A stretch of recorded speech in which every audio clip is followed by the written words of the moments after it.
to the Thursday, January 21st edition of Paleocrat Diaries. You're going to want to get a drink because this is going to be a really good one. 5, 4, 3, 2, 1.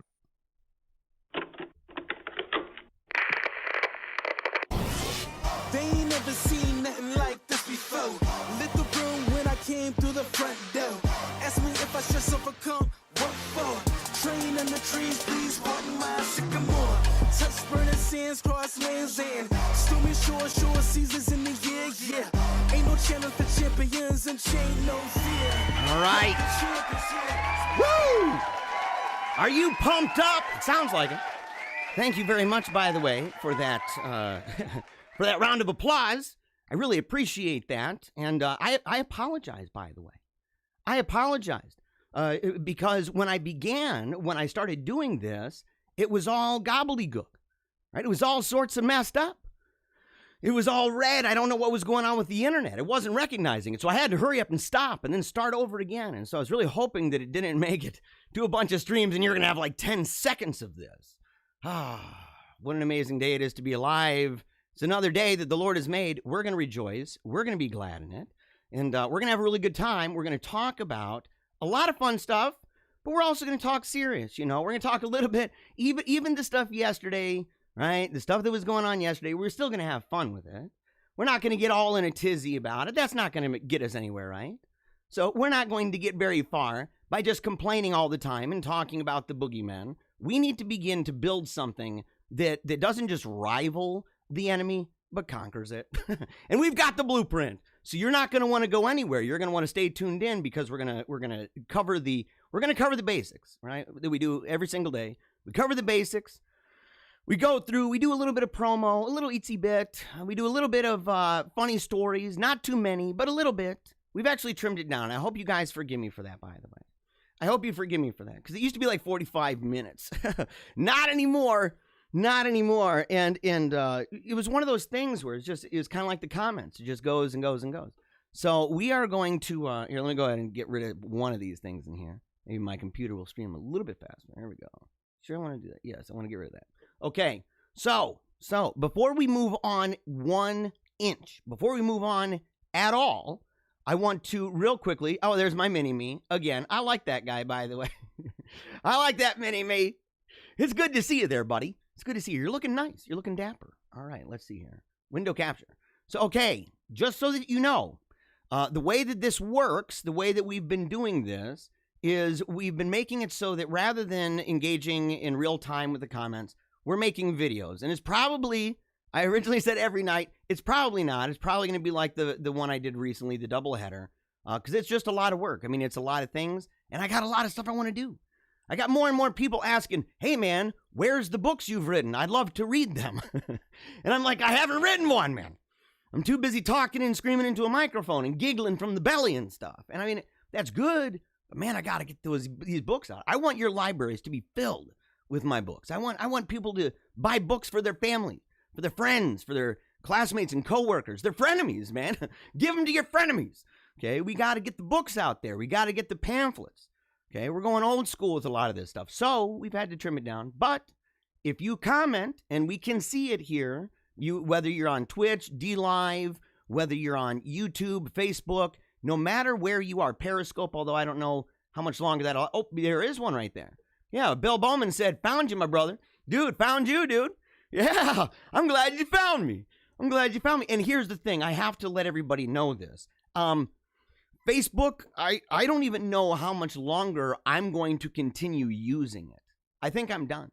I have never had any issue with Facebook. I've never violated anything with Facebook.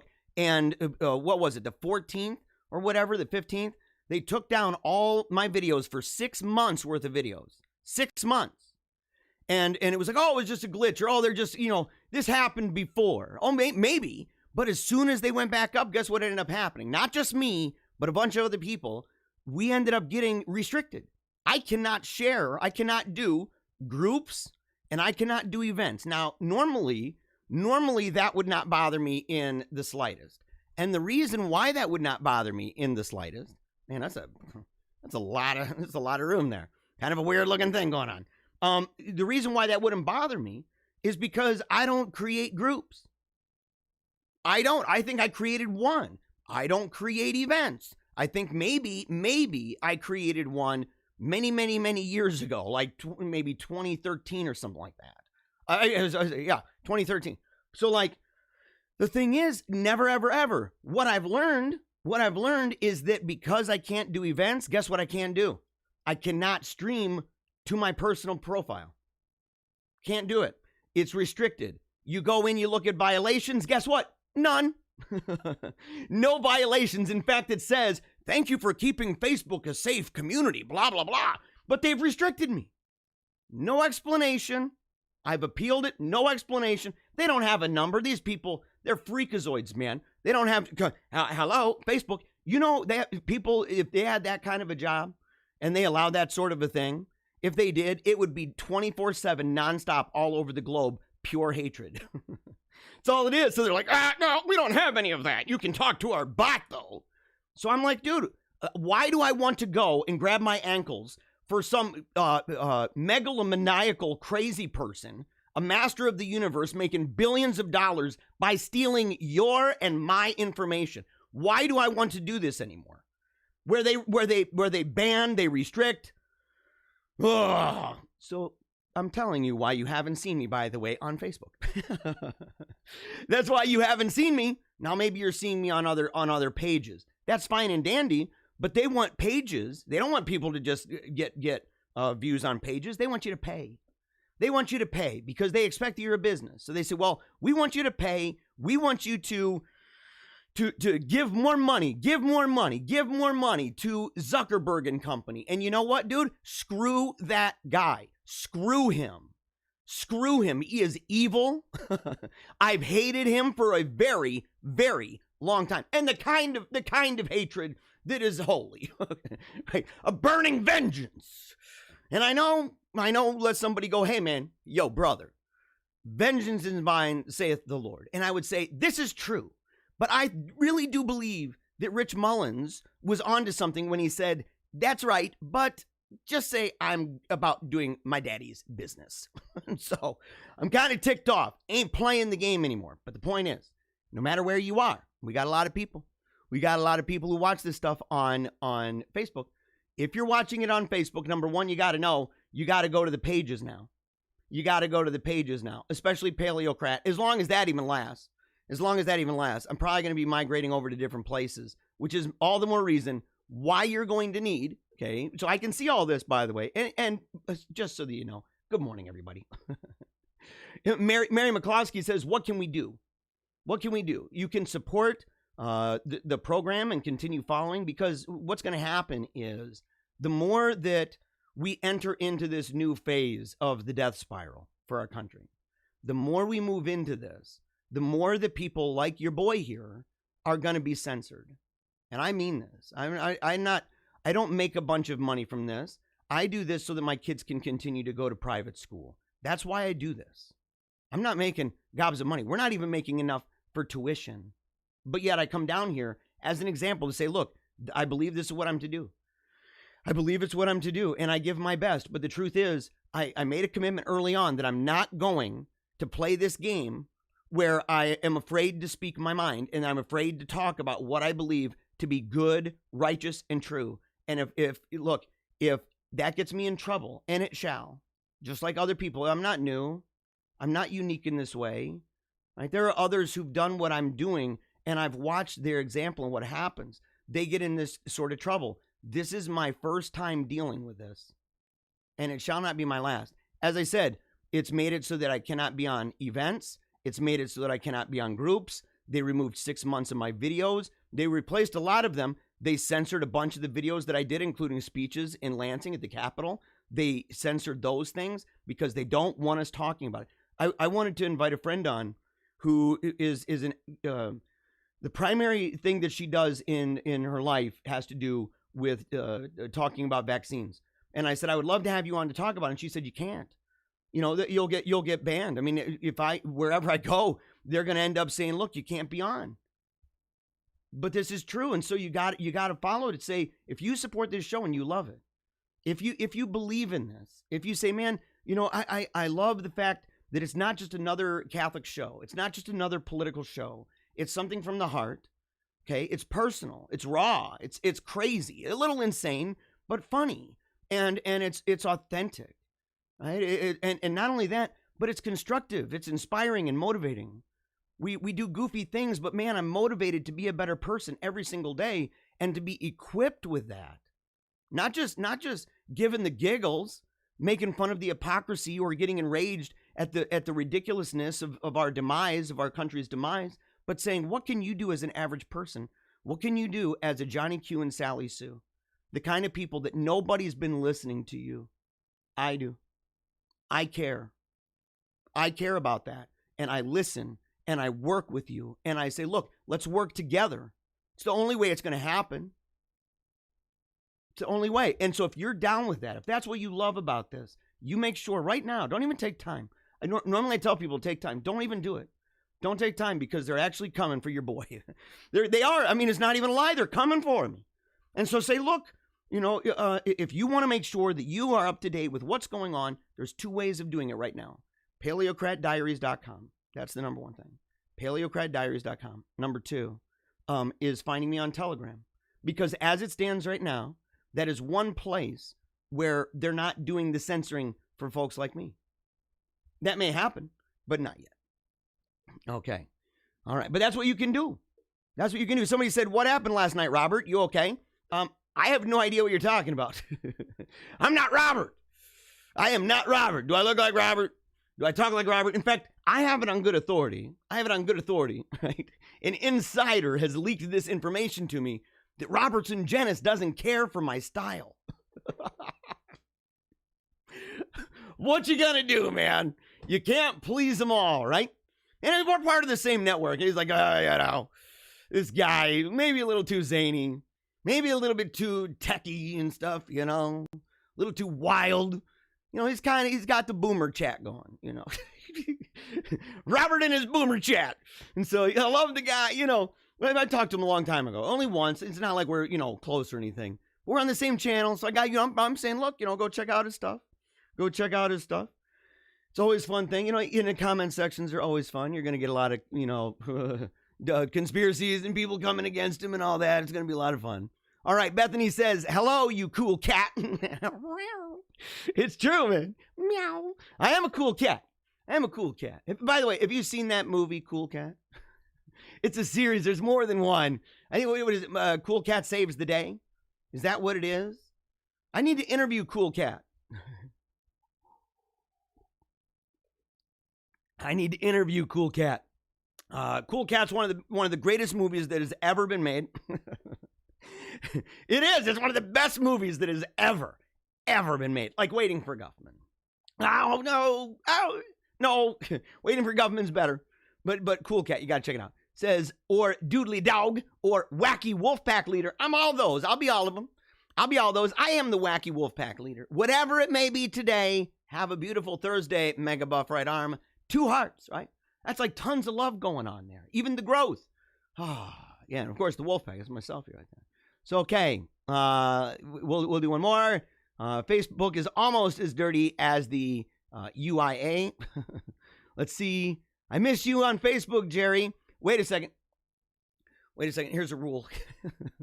We got to lay down the law on this. My mom is in that chat room. I am amazed that she hasn't said anything on this. But it says, I've missed you on Facebook, Jerry. I don't know a Jerry. I know 0 Jerrys. There are none here. I didn't go to high school with you. I have like 2 guys in the universe that I allow to call me Jerry. That's it. That's it. My mom, people used to call the house and they'd be like, hello, is Jerry there? And my mom would be like, oh no, I'm sorry, you must have the wrong number. They'd hang up. They would go through that like 3 or 4 times. Calling back, is Jerry Bannister there? No, I'm sorry. I told you before, there is no Jerry here. Finally, they would call and they'd say, is this the Bannister residence? Yes, it is. Is Jeremiah there? Oh, Jeremiah, my son. Yes, of course. It was one of those rules. It's a hard rule in the house. Hard rule in the house. And no, I have not uploaded the other 40 minutes of the show yet. I have not uploaded it. I was working on Telegram yesterday. In fact, there's a bunch of people. There's already a bunch of people that are super pumped about it. Reaching out, because I have the Wolfpack chat. And I've got the, oh man, what is it? I've got the Wolfpack chat, and I've got Paleocrat Diaries, the main channel, okay? The chat is a group. And so there are people in that group, people commenting in there, man, saying they're so glad they found me there, and that even stuff like, man, I said goodnight to people, shared some music yesterday that I was listening to, shared some maybe a meme or two, things like that, talked about opera and theater, cinema. I'm telling you, I'm going to be active over there every day. I'm going to be active I already am anyway, so I'm like, look, I may as well be productive with the show. I mean, I have a thing that I'm pumping in all this stuff in there, you know, information and everything, but yeah, let's see here. Yeah, I'm going to start calling you Beth, by the way.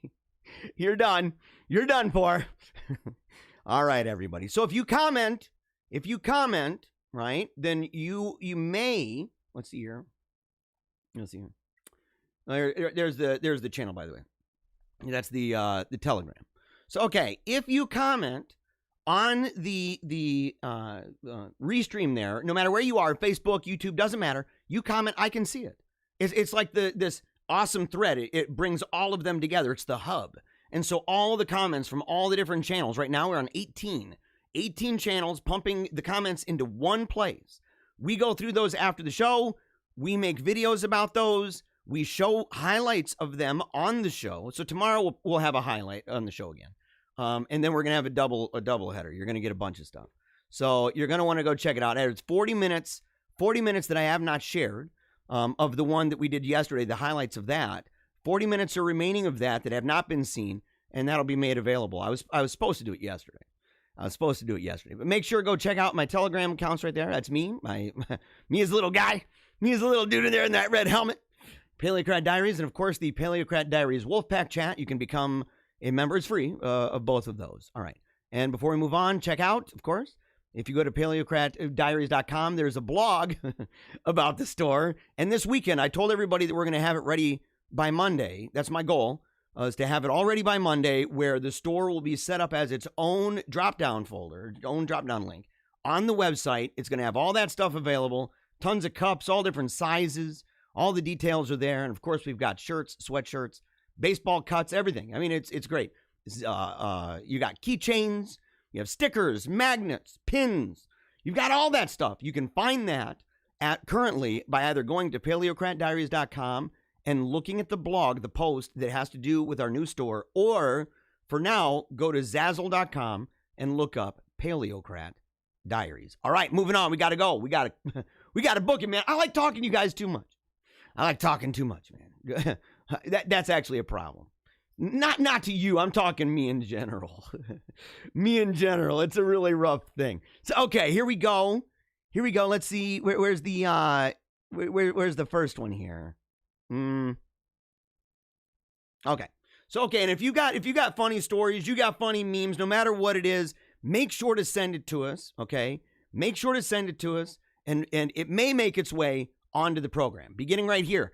I'm going to hack every Silicon Valley tech company. I like these memes, by the way. I like the ones where it's set up like that. But you don't even know how to code. Code? Oh, you guys are going to get me in trouble now. Dude, people are going to be like, he's promoting violence. I'm like, no. No. Oh, I'm in trouble. I'm in big trouble. This might be why Facebook's coming after me. Because of you, I'm getting sabotaged. I'm getting sabotaged by my staff. I got to teach the staff how to discern between posts that I should share and posts that will do your boy in. It might be difficult. My staff is made up of my 4-month-old son, Wolfgang, and my 2-year-old son, Lucian, and my wife. So the other kids are at school. So, I mean, they're like part-timers, you know what I mean? And so, but the other ones, they're full-time. Wolfgang, Lucian, my wife, they're hardcore about it. They're so hardcore, they're actually listening right now in the car. We had a situation with the van, the old family van, and I had to bring it back. They're listening right now. So, okay. I have a dream that's... Okay, I've been told this is a video. Obviously now. All right, and I've been told that I have to turn it down at the end because it says a naughty word. Okay. So I'm going to go ahead and, yeah, we'll play this. We'll see how it goes. I don't know. I don't want to, I try to be really careful about that. I try to be really careful because we do have some kids watching. You know what I'm saying? We have some kids watching. This is, in fact, this is part of curriculum for a couple people that homeschool their children. I'm not even joking about that. I'm being dead serious about it. They take notes and everything. So here we go. Check this out. A dream that society turns into a racial abacus, where victimhood becomes a commodity. A dream where little Tommy can become little Tammy. Your color of your skin doesn't matter because you're wearing a maxi pad on your face. Where the rolling hills of this great country are taken over by Amazon delivery systems. I have a dream where you outsource your labor and man doesn't know his purpose day to day because he becomes a cog in a wheel. Where nothing is made with his own hands and blood and sweat and tears, but he is paid for his labor for the day, and he brings it home, and he exchanges that money for outsourced products made by tiny Chinese children. I have a dream that no matter your sex or your skin color, you too can get student loans, and you too can work in a cubicle for the rest of your life. I got a dream where the black woman looks at her pregnant belly and says, I've been told that that's the one that I want to work for effing Nike or something like that. I don't know. I think they say the F word, and I'm like, they're like, the part about the lady that says, looks down at the belly and says, screw that. I'm going to go work for Nike. Who made that, by the way? Who made that thing? That's some edgy junk. Oh, man. Oh, boy, we're in trouble. Dude, like I said, PaleocratDiaries.com. Make sure you can still follow me no matter what happens. Because I got people trying to sabotage me. They're trying to sabotage me. They're like, you know what? We're going to send you something. We're going to have you share something where Martin Luther King Jr. is saying a bunch of crazy junk. And I'm like, me? I've never said anything against Martin Luther King Jr. Plagiarizing pervert. Take the doctorate away. I don't even use it. No, there ain't no Dr. Martin Luther King Jr. No. Take it from him. Take it from him. Oh, man. We got to be willing, by the way. We got to be willing to do with him what people did to, like, Swaggart and stuff. You know what I'm saying? If you find out that somebody had been, with, like, 40 different chicks, and it pressured young minors into doing some crazy sexual things in really uncomfortable places that don't include, a Volkswagen, Beetle or anything like that. You might need to shame that guy and say, but people are like, but he had some good ideas. And I'm like, I know, so did, Hitler and stuff. So did old Adolf. People say, well, but he did bring back the economy. And it's like, well, look, okay, see how far that goes. see how far that goes. You can talk about the economy, but the moment you bring that person in, just like you can talk about having a dream, right? You can talk about having a dream and everything. So look, I'm done. I'm done. I'm already losing people. They're like, how dare you talk about that man of God? I'm like, because I don't know really if he was that much. You got to be pretty lenient, by the way. A commie pervert plagiarizer. Like, what? Oh, I'm in trouble. Like I said, man, I am in just big trouble. So, all right, here we go. This cat came out of nowhere and tried to sell me bootleg diabetes medicine. What? I don't even understand this. Number one, let's be honest. Cats are not going to try to sell bootleg nothing, okay? They're not the type of animal to do that. They're not scammers. They're not any kind of, evil magicians trying to trick you and dupe you into buying something that's not legit. If a cat is going to be, around the corner, growing out the stash, invested like that, obviously the cat takes itself very seriously. It looks mega dope. And so if the cat's going to do that, highly unlikely that cat is going to sell you anything that is bootlegged. That's just a fact. Every single DVD I've ever bought from a cat was not bootlegged. Every single one. I have a lot of these, man. I'm in like this with the cats, dude. I'm in like this. So whoever wrote that, that's malicious, dude. That is malicious against cats. And they're on our side. Obviously, look. Obviously. You know? Dang, son. The cat is ready. It's at attention. It is ready to rock. I love cats, man. I gotta say it. I love cats. They're definitely on our side, you know. Although there is one thing, other than the smell. I mean, you know what I mean? The poop and stuff, the litter. That's really bad. We got to come up with a better way of dealing with that, you know? Because it really is just absolutely rotten. It's a really, really, really bad smell. And it's kind of one of those things, no matter where you put it. I've been on the mic before, and all of a sudden, man, I hear little noises over there, and I don't know what it is. I'm not going to look or anything. And next thing I know, you know, it kind of is like this. I'm like, I got to control myself on the mic, and my cat took a dump over there. And I'm like, come on, man. Come on, that's rude. And the cat's like, you didn't pet me this morning. But they always get on my books, man. I'm reading a book last night. I'm going through, you know, reading about culture, what's a nation, what's a state, what is race, what are these things. And it's just a powerful book. I'm going through it, and as I'm going through, man, I got kind of a light, and I'm on my elbow in the bed, propped up, and I'm reading the book and everything. And Lion, my big fat tabby cat, bugger comes up, man, right in between me and the book. And he's huge, right between me and the book, and just lays there.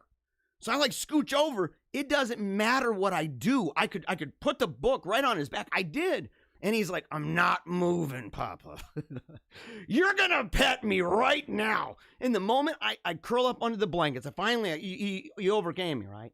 And I said, I can't do this, buddy. I can't do it anymore. It was a cue to go to bed. So I go ahead, I lay down, put the light away, everything else. And when I do that, what ends up happening? Man, he is shoving his head into my face to get under the blankets because he curls up under the blankets by my stomach. I love him for it. And I shall miss him greatly when he dies. It breaks my heart even to imagine that one day he'll die. I know he will. Everything dies, right? Everything dies. And so it's just one of those things, man. But that does bother me greatly. All right. Now, look, you guys need to go right now. You need to make sure you got your drink. I have a special drink. I don't know if you guys caught this. I'm going to go ahead, you know, while we're talking about it, I'm going to go ahead and... Today's going to be a rough day. What time is it? It's 11:42. That's good enough. It's good enough, man. I got, you know. Isn't it? Isn't it? A double shot of this, man. I need a double shot of this. If I get slurry, you guys, and I'm all over the place, I do apologize. Oh my gosh. That is really, really, really good. Today requires it. Oh, just so you know, it's not alcohol. It's Ninja. We won this as a prize from our friends. They do that Young Living thing. It's that essential oil infused wolfberry. I didn't even know that. It's wolfberry. Oh my gosh. Dude, how great is that? How great is... Oh, you can't see that. Look at this. Wolfberry. Bwam! Oh, now I'm going to be pumped up. So look, we're going to play a quick promo real quick. It's only about a minute and a half. As soon as that's done, we're doing the Wolfpack song, and we are moving forward, having an amazing day. And it's, again, we're going to have fun. We're going to have fun with what went on yesterday. It was cuckoo nonsense and scary, okay? There's some scary junk coming our way. I can tell you that right now. Old boy's already feeling it, and I know you are too. But the thing is we have to be brave. We have to be courageous, and we have to be resolved even more.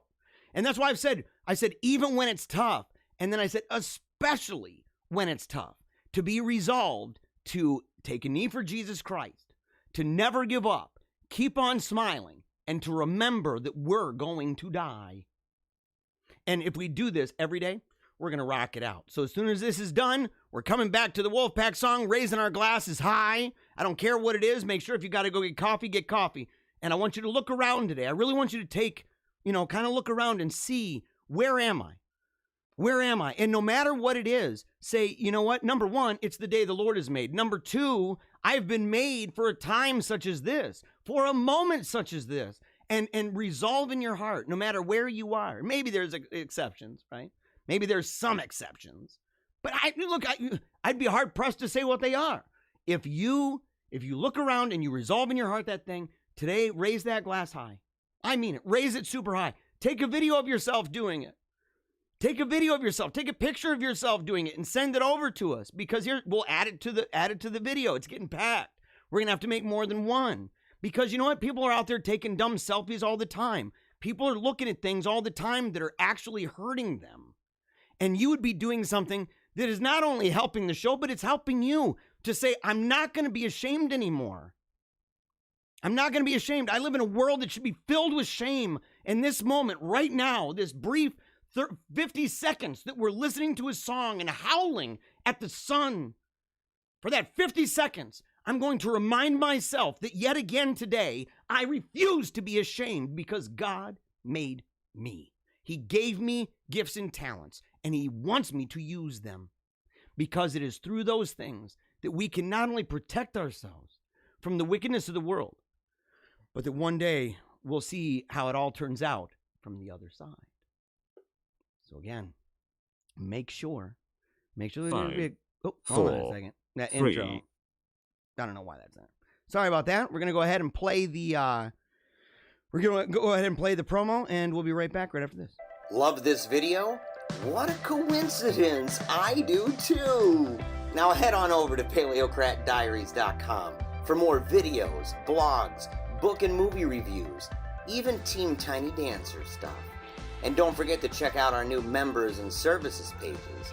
It's how I pay for my kids to attend Catholic school. Until next time, memento mori.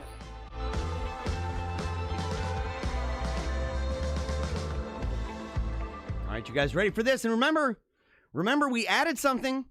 I hope that you catch it. Some people did in the comments. You got to catch it. Let's see if you can catch what has been changed about the song. Here we go. Bada boom. It's time to rock it out. I got my coffee. What do you have? Yeah. It's Thursday, January 21st. You're tuned in to the greatest show ever made. And we serve a great God. Here we go.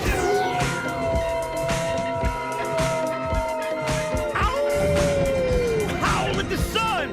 Come on, brother. Come on, sister. You're part of the wolf pack. Let the world know.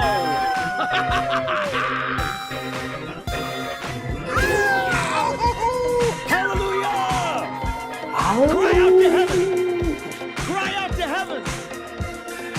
Nothing's gonna keep us down! Because we serve the King of Kings! Hallelujah! Hallelujah!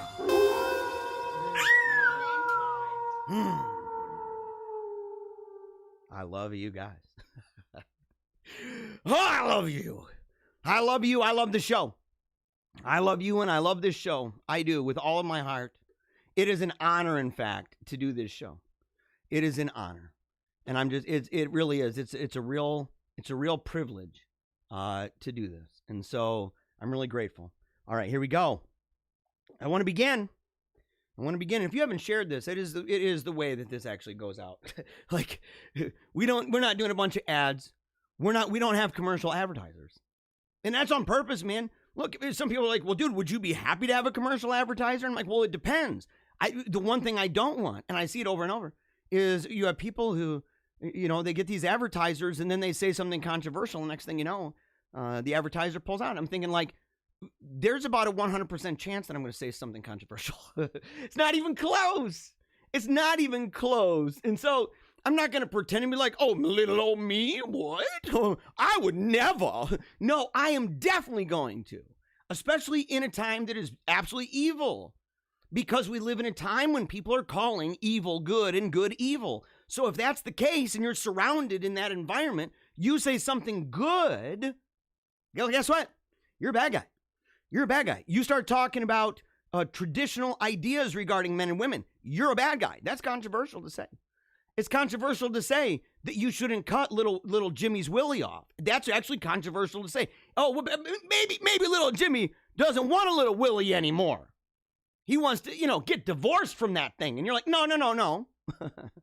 No. Or the idea that little Sally, maybe she should, she's a little bit tomboyish. that's maybe an indication that she was really a boy and that God made an epic mistake and that girl, when, needs to take hormones, so she starts growing a beard and everything else. And I say no. Or the idea that it's completely healthy and good for people to be engaged in sodomy. No. Or that it's perfectly fine that people are engaged in, onanism and masturbation and all that stuff. No. I talk about people aborting themselves out of existence, contracepting themselves out of existence. That gets me in trouble, by the way, with the right. That gets me in trouble with the right.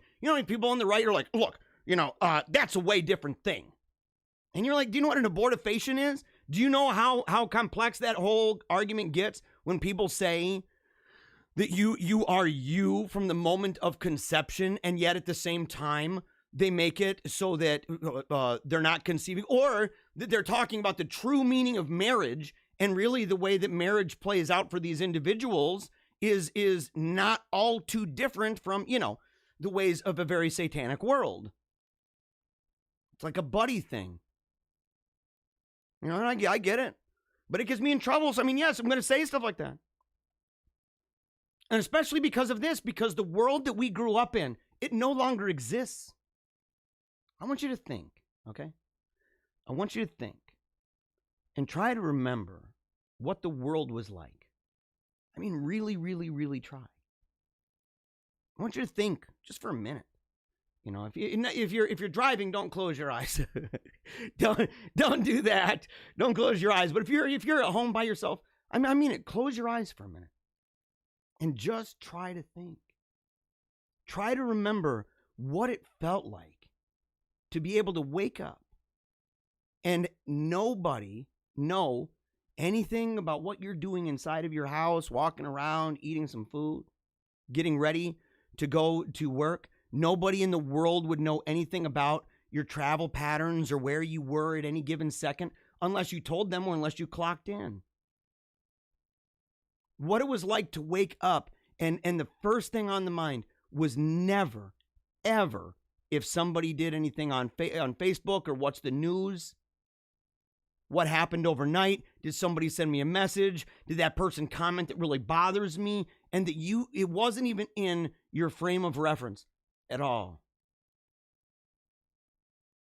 Go further and think about what life was like when you were done with school and you would go home and there was no reference point at all. There was nothing in your imagination that even thought for a second that you could play a video game. Or that if you did, that video game was something like Pong.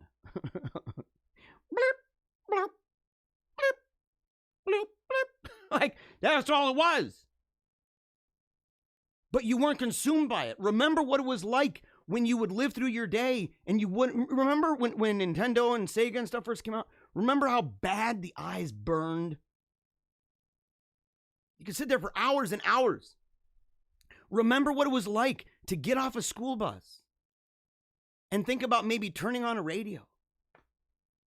Or think about playing a guitar. Or think about going outside and throwing a baseball around. Or just throwing one up by yourself and hitting it with a bat and going and chasing it down. Try to remember the playground. Try to remember what that was like to have a playground that wasn't always mainly associated with the school or city property, but even just a neighborhood one. In fact, it's iconic for me. Because growing up, we had a playground up the road. And we'd go up and we'd play there. It wasn't the fanciest playground in the world. It didn't have to be, did it? You could have a sandbox that's got sticks and stones all inside of it. It didn't matter. It could have leaves and everything. You turn that into part of the game. You dig it out with your hand and you take little Hot Wheels and you ride it all around. You had swings and seesaws. Had tires, right? Half in the ground stuff. And there was a forest, and there were trails. And we'd play in there. We'd go almost every day. We built an underground fort. It was dangerous. It was dangerous. We built it. It was it started out as one room. I think it was about 3, maybe 4 feet deep. I think it's about 4 feet deep. And it was probably 7 feet, right, by 7 by 4, okay? So it was a rectangle. And it was about 4 feet deep. And we had these signs. My buddy, his dad worked for the city, and when they would get rid of those old signs that were made out of wood, okay, street signs, they replaced them with metal ones. And he would get the old wooden ones, or ones that they would replace and stuff, and he had those. And we laid it down, cut out part of a corner. We're using saws, right? We're like in like 6th grade and stuff. We're using a saw outside. And we're sitting there, we make this little entry thing. We put another sign, a stop sign that was metal, flat. We put that over top of it. Screwed it in a certain way so it could kind of slide around. And we covered it with leaves and dirt. It was dangerous because we put a candle down there. That was dangerous. We could have all died. And then, but we expanded on that. You made another little tunnel over here and another little tunnel over there that came to another room, and we would make them all different sizes. Eventually we had 4 different spaces, and we had tunnels going to each one. And never one time did I think in my head, you know what, I want to get back there and go play Mike Tyson's Punch-Out. I want to go back there right now. I want to see if I can save the princess and beat the dragon and go save the princess and jump on mushrooms and stuff. I wasn't thinking about that in some world where it's glowing at my eyeballs. I was thinking about going in the world, and if I'm going to try to save a princess, it's going to be in my brain. Or it's going to be, the neighbor girl across the street. And, yeah, kind of stuff happened. I was younger even than that. We played G.I. Joe. She was always wanting me to be, Flint, and she's, So she always wanted to kind of be the boy and the girl that you kind of connected together in the show. And she's always like, hey, maybe you should kiss me. I'm like, what? I was little, man. I was real little. I was kind of a stud, though. But I was little. But the thing is, we made that stuff up. It wasn't just being fed us. The ability to go about and to do things in the real world, to feel the wind on your face. Now, look, it's all still there. All of it. But yet at the same time, the problem is that we now live where we have that. Imagine it's a movie, right? And you have a frame around the movie. In the movie before, there was no reference at all to any of these things in our lives. Well, now there are. And so we have to make a choice. We have to make a choice between even something as simple as, do you want to read a book or do you want to read an ebook? Do you want to use a map? Remember those? Remember, I talked to my wife about it. I said, look, remember the maps. Rand McNally or whatever. You'd have the map in the car. Your dad would have a highlighter and a marker and would be writing and scribbling all over and writing his little notes in there. And you'd figure out the best ways to get from point A to point B. And sometimes you would get lost. But the truth is that most of the time, if you think of how many hours, if you're older, right? Say you're 40 years old, 50 years old, older than that. If you've been driving for a long time, try to calculate how much of that time was spent being lost. Was it really that much? Was it? People don't think about the price tag that comes along with even things like this. Or even if someone says, well, the GPS is good, and you go, okay, so we have a GPS, but people don't like to think about, well, should you use a GPS that is specific for that, or should you use a phone with a GPS app? And people say, well, they're both GPSs, and you go, but one is a phone. One is a phone. One is the all-in-one, the all-stop shop for all of your not-so-necessary needs. Self-harming needs. And we just accept it. And I sit there and I say, if we go back and we think, you don't even have to go very far, that world just doesn't exist anymore. That's what, to be brutally honest, people could make fun and say that the people that voted for Donald Trump, that it was about the member berries. That they just wanted the nostalgia, that they just wanted to make America great again because they viewed something as great. And something was being lost or something was being stolen from them. They weren't entirely wrong with that criticism. The question is nostalgia in and of itself bad? Is the desire to press escape to go back, is that bad?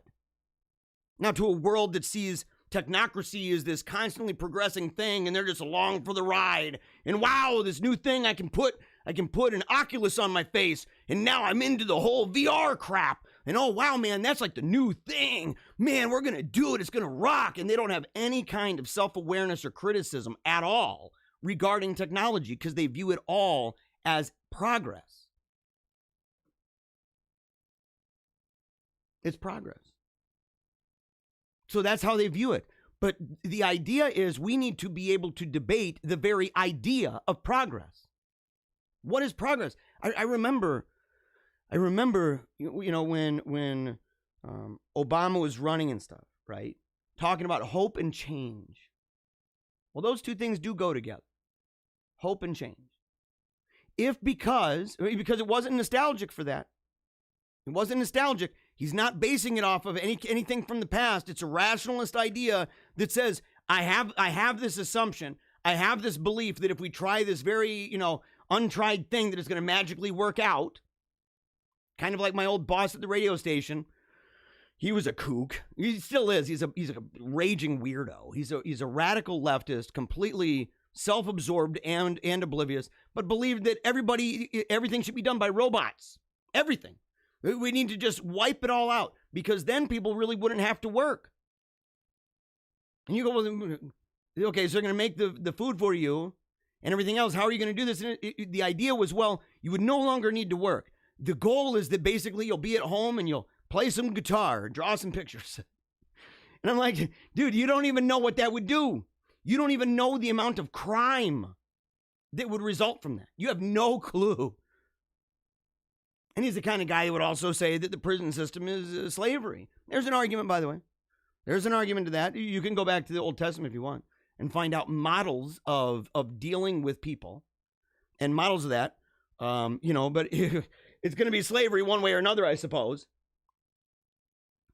But the idea was that, they have these untried ideas and they want to march forward and they want to change it. And I said, but the thing is he's doing it within a social imaginary, within that frame that views change as this kind of fatalistic, bound and determined to happen progress. But there's a difference. That's there. But change in and of itself doesn't actually say, if someone goes, yeah, man, I used to beat my wife. If someone says that, oh, yeah, I used to be a person shooting up heroin all the time. Well, it's good if that person changes. That would be a form of progress. But if you're somebody who was not using heroin and you're somebody who was not beating their wife and you change in that regard, that is not progress. But that's where we live. And so if people aren't even critical of this, they don't even think about it. So we're stuck with the member berries. And we place our hope in people or programs and how to fix it. We want that world back. And in some ways, it will never happen. In some ways, it will simply never, ever, ever happen. Because it would be impossible in some ways for that to happen. Because, in fact, things have changed. Certain things are no longer the same. And even if we say, well, we're going to use a GPS instead of our phone. We're going to use our phone for phone calls only if we're out and about or something like that. We're going to start writing mail instead of constantly being involved in this immediate thing. Like most of the email we get, we all know it's crap. Most of the messages we get could be phone calls and probably should. But if you want to sit there and limit things to text messaging and say, well, I've got this for text messaging. And I've got emails for very limited things. Even if we did all of that, the fact is, a lot of the things that we're remembering and a lot of the times and the feelings that we had during those times, those things happened in a world where you didn't have a GPS. You didn't have email. You didn't have any of those things. And in fact, that feeling is connected with that environment. So we can get close. We can manage what we've got. We can focus and say we at least need to have a critical understanding of how this all works and what we allow into our lives and what we don't. Because if we don't become more reflective, it's one of the many things that will end up changing us for the worse. If you go in haphazard, someone says, well, how do you know that? You say, because you're completely haphazard. You have an unexamined life. If you're just like, well, what technology is coming my way today? I'm just going to use it in whatever way the people are using it. Blah. And that's what you do. If that's the way you look at everything, number one, you're kind of a waste of space. You're kind of taking air from other people. You're just like, the sensations. Oh, man, it's great. Oh, I'm alive. Look at the lights. Look at the glitter. Look at the glow. When it all ends, nobody knows. No reflection. No examination. And a lot of times, we don't even have a thought about it. We don't even have an assumption, a presupposition to begin with that gives us and informs us as to what we ought to think about. What standard are we using to talk about technology? What standard? This is another one of those things. I'm sorry if this rankles some people, but if you believe in sola scriptura, you're going to have a hard time having any kind of theory regarding modern technology. Where are you going to get it from? It's going to be a tough one. But as a country, when we watched what we watched yesterday, I barely watched any of it. I don't care. I don't do that, right? I don't do that. Remember when the election was going on and I told everybody it's not even about that? It's not even about the election. I mean, the election plays a role. It played a role. At the same time, I said, I'm not concerned with what's going to happen on this day. I'm concerned about the day after and the day after and the day after. And I never put it on there that I'm concerned up through January 20th. Because the vision that I've got for what I want, the vision that I've got for what I think is good is a big one. It's a big one. You got to look and you got to say, it's to a point now where I can look at all the bad. And I have to. I do a show where I talk to you guys about it. I got to look at the stuff that's crazy. I got to look at the cuckoo nonsense. I got to look at these depraved people and all of the terrible things they do. You got to keep up with what's going on at the same time, especially in this position here. At the same time, and it used to be that because of the liberalism of the United States and because of the freedoms that we have, it's kind of, it's made us genteel. It's made us say, well, you ought to do this. It's one of many options. You have the freedom to do that. I have the freedom to do this. That led, by the way, that led entirely organically to the development of you do what's right to you, I do what's right to me. We can't tell each other otherwise. Welcome to the cesspool known as relativism. Which from that is going to arise this kind of crazy authoritarianism that we've got. Because you can't live that way. At the same time, my point is that in that world, that's part of our member berries. I don't want to remember and keep all that stuff. One of those things is that well, I think that people ought to do this. For the vision that I have of this, for the view of the future that I've got for this, that I say, this is what I'm fighting for every day. This is what I wake up for. This is what I work so hard for. This is why I have the family and the children and the marriage that I do. This is why I march forward when the world is coming at me. This is why, because it's not something that maybe you just should do. It's not something that you ought to do. It's something that you must do. You must. In part, and not in small part, because Christ's kingdom has no end. And number two, all power and authority is given to him right now in heaven and on earth.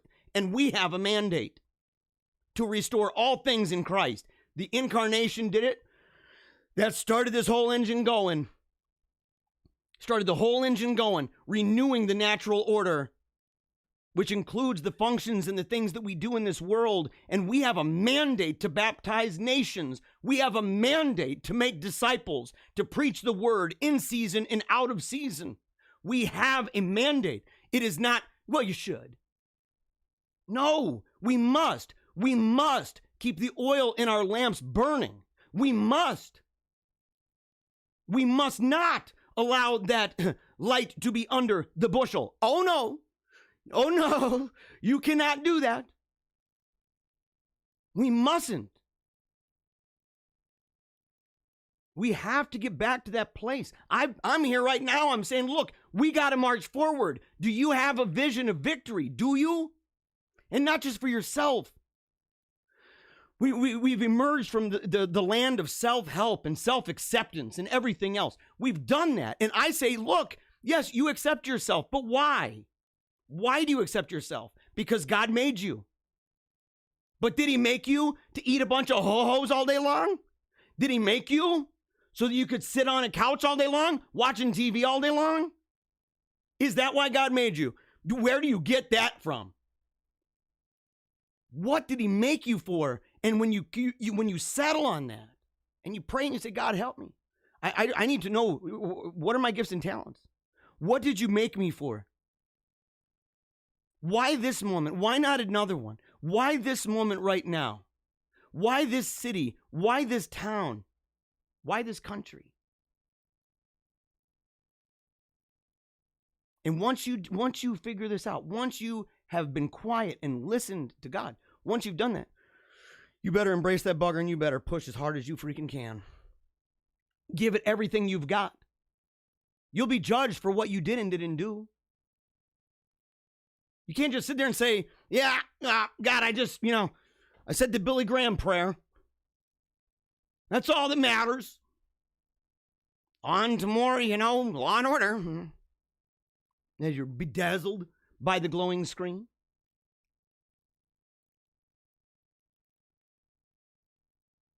But I like this sign. July 4th, 1776 was born one nation under God. By the way, this is true.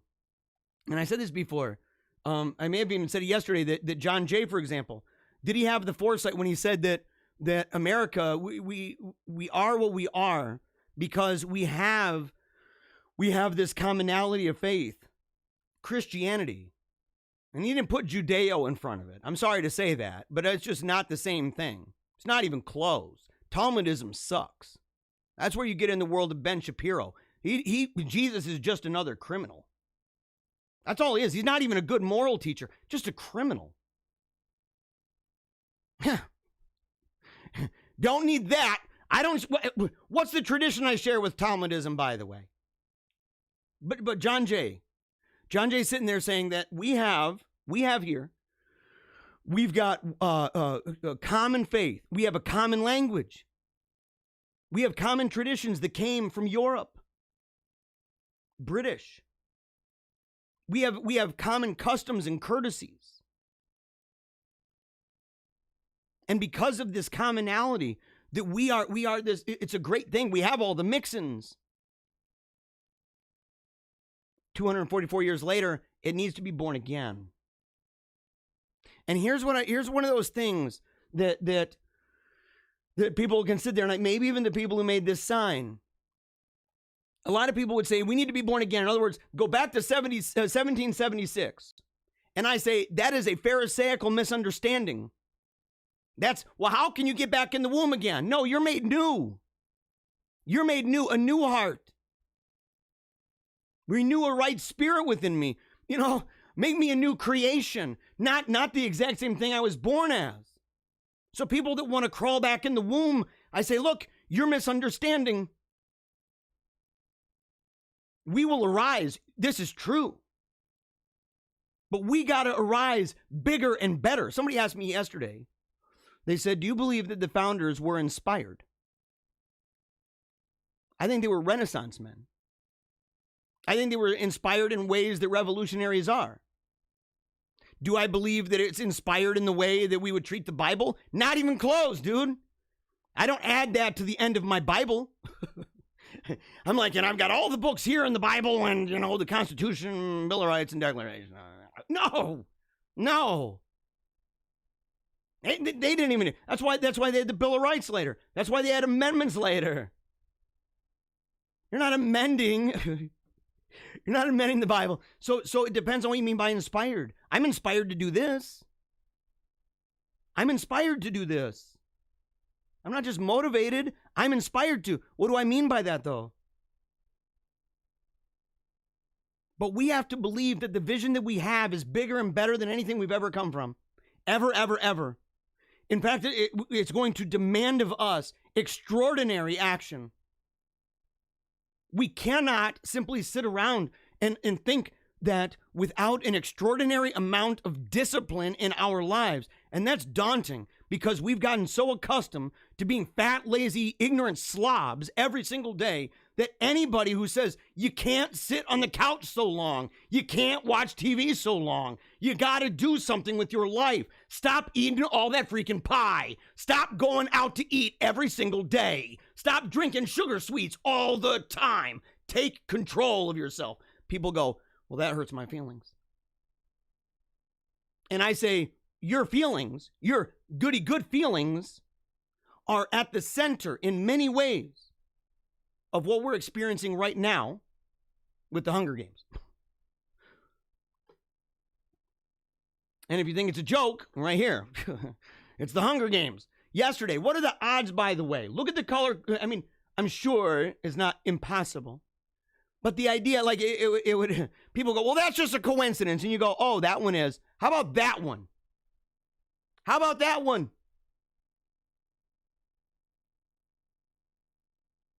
It's straight up Hunger Games, man. Project Mockingbird. Hunger Games. Are we the only ones with common sense and eyeballs? Stupid is as stupid does. How did we get here? By being lazy scumbags. By being unfaithful, sinful scumbags. That's how. By putting our trust in chariots and horsemen. By enjoying the fact that we were able to buy any trinkets we wanted. We got fat and lazy, just like every empire does. We bought into the technocratic, materialistic, rationalistic ideas. And all the while we thought we were cute and clever when we would say, the one thing you learn from history is that nobody ever learns from history. And I'm like, and that includes you. I don't want to be that anymore. It's gone on too long. We can see it. You can map it out. You can look at it and go, look at the way that these cultures, these high cultures, look at the way that they ascend and descend. Look at the way that people advance and defend. Look at it. Learn from it. I have. You want to know what I've learned? Our side is probably going to lose, but lose in order to win. And if you think that's a contradiction, I say it's a paradox. The same way that you lose your life in order to find it. In the same way that saints rise up from the blood of the martyrs. That's how. The same way that eternal life came because the Son of God came and died and rose again.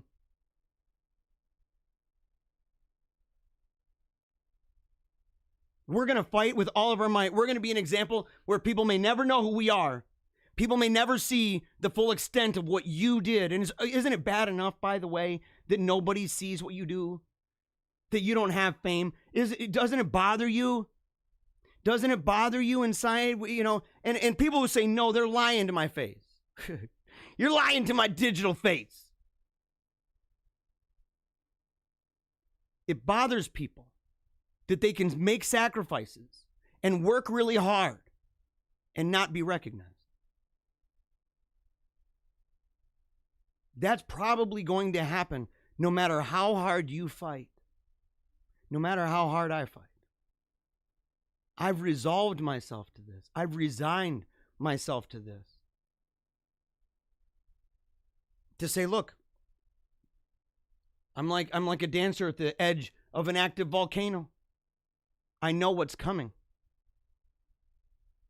I know that our side will not do well. We don't have the power. I've shown that pyramid over and over. We are not in those institutions. We do not hold that power. We'll probably lose. Great harm will have been done. But like that soldier at Pompeii, right? Completely consumed by the lava.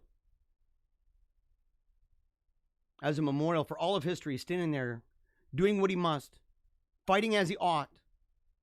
And from the blood of people like that, from the blood of those martyrs who looked down the barrel of a gun, who bent their head down over a chopping block, knowing that somebody with an axe or a sword is right above them and they've only got moments to spare. That from those people and from those actions and from that blood arose saints, arose Christendom, arose the kind of repentance necessary and contrition inside of people's hearts to realize the extent of the depravity that they allowed themselves to embrace.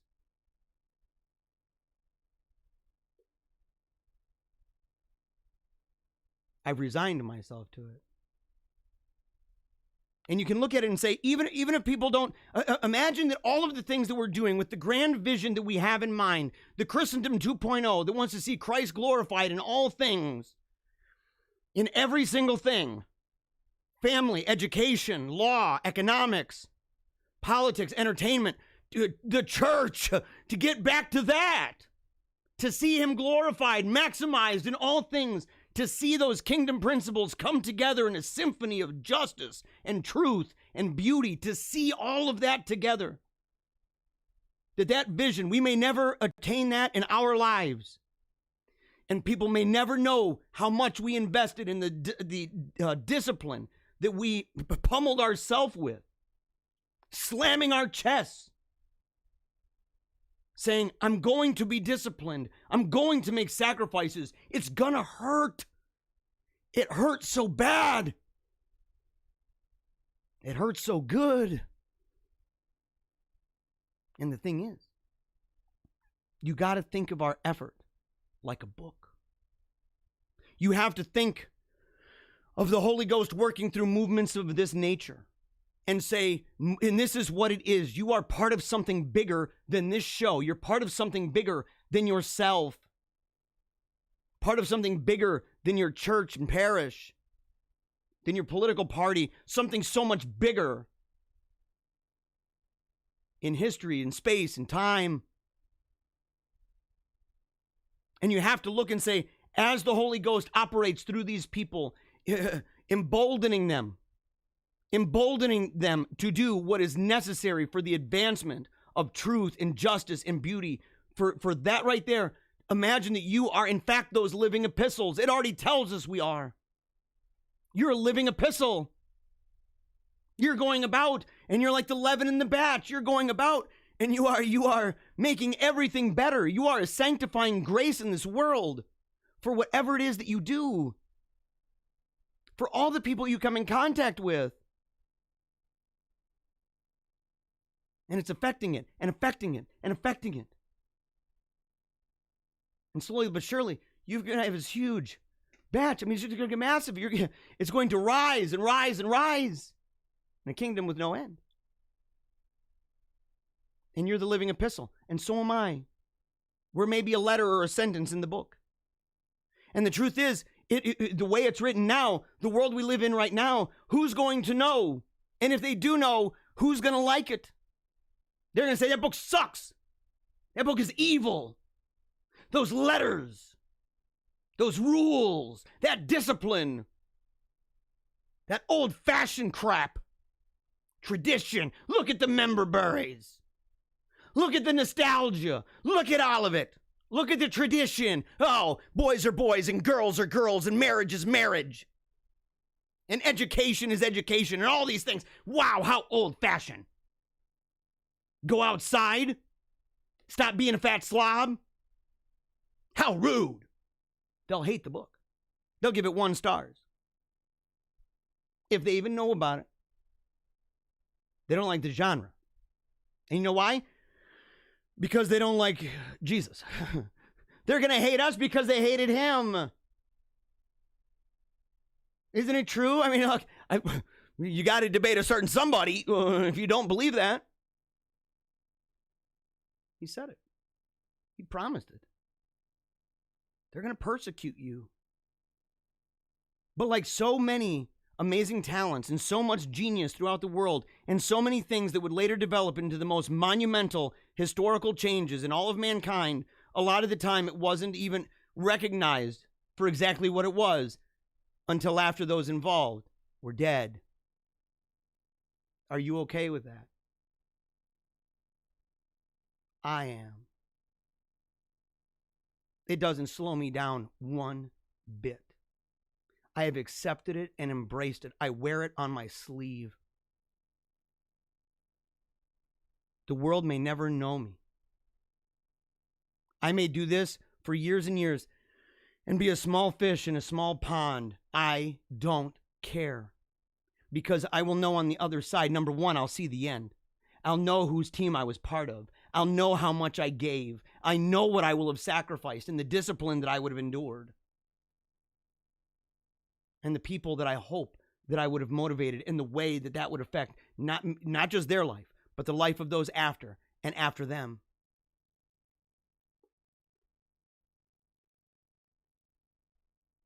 I'm not even going to talk about the hypocrisy.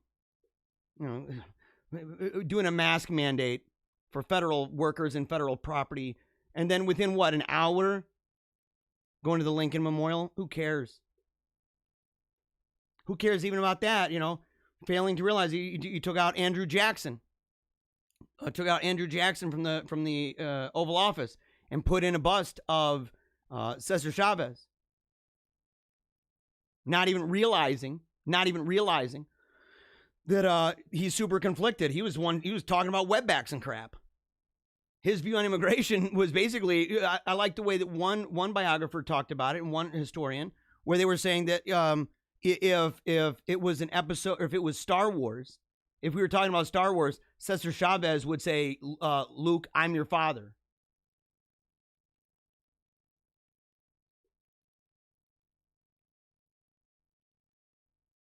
And this is one of the reasons, this is what we're up against. And this is why it's turned into a must. If you soften up and you say, no, this is just an ought. I'm still back in the wonderland of the 80s, man. Fall Guy was around. MacGyver. Or even earlier than that. No, MASH, Laverne and Shirley. I remember the feeling. I remember that. Or the kids in the 90s. Oh, Pete and Pete. That show Roundhouse that most people forget on Nickelodeon. With Crystal Lewis and stuff like that. To say, oh, I remember what it was like when MTV still played music videos. I remember. I want to go back to that world where it was as soft and as effeminate and genteel as you ought to do it. I'm sorry to tell you. Ought ain't going to cut it. We're at the place now where you must. I've accepted this. I want you to know, when they say all of America needs to be deprogrammed because of Trump, authority on cults tells CNN. Number one, this guy's a joke. That's number one. Number one, a joke. An authority on cults. Dude, I'm an authority on cults. I am. I've studied cults, man, for a long time. Years and years and years. And people say, wow, are you as good as him? And I say, what weird world are you in where it's like, well, he's the iconic figurehead of all cults. He's on CNN. Give me a break. And this is the crap that was going on before. Are there people who have a cultic view of it? Yes. We've talked about it here, talking about some of the Q stuff. That's just straight up cultic. But even that's not about Trump. That's about Q. And some people believe, in that movement thought Trump maybe was Q. But when you see stuff like this, you need to know that they're looking at you. And even more than that they're looking at me. You know how dangerous they think I am?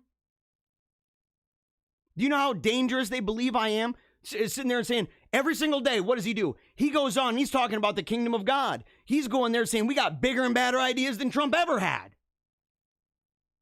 And we are unapologetically Christian, period. End of story. We're not playing the footsies with LGBT stuff. We're not doing that. With the tranny stuff, we're not doing that. With the divorce stuff, we're not doing that anymore. We're saying, look, families got to stay together. Families got to raise them kids. Abortion or contraception, we ain't playing that crap.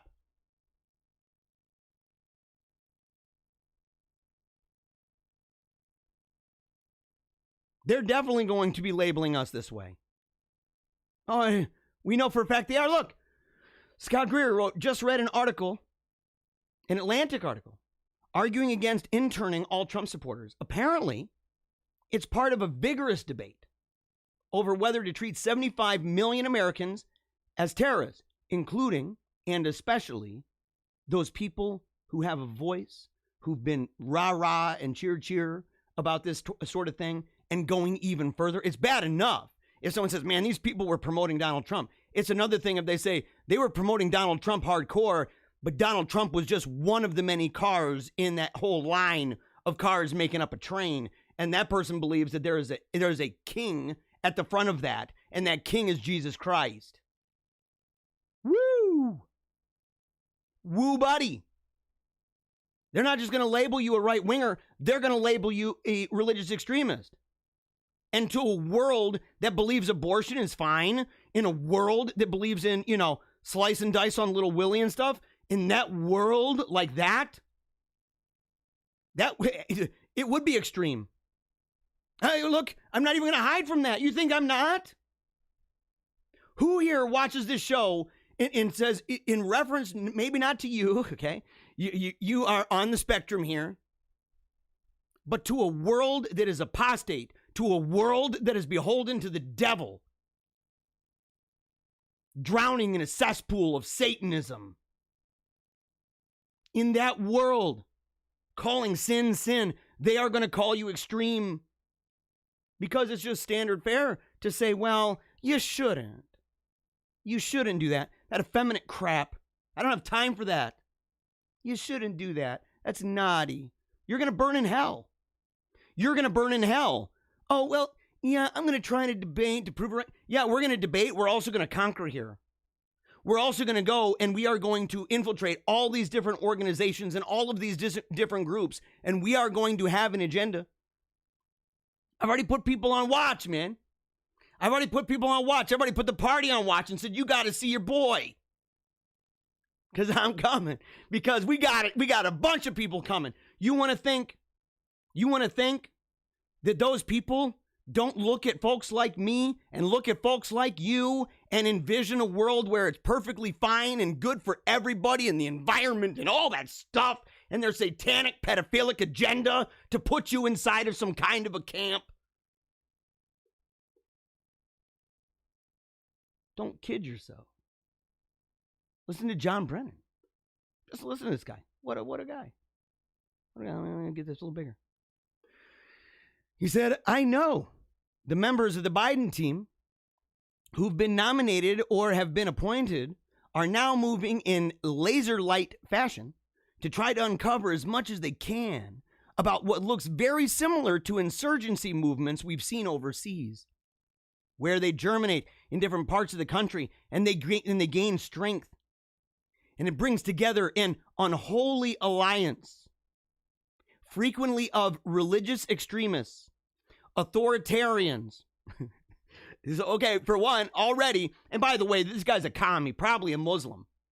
I'm not even kidding. John Brennan is probably a Muslim. He's a communist. The guy's a raging commie. He ain't playing around. Oh, okay, I'll go ahead and do this. I'll go ahead and do that.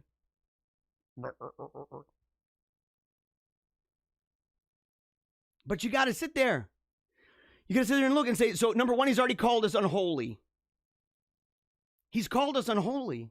What did I say? I said, when you live in a world of this absolute politic where one side calls the other side evil, they have that friend-enemy ability and to wage war, that when that happens, you're going to begin to, what you call good and you call evil is going to be the inverse of the other side.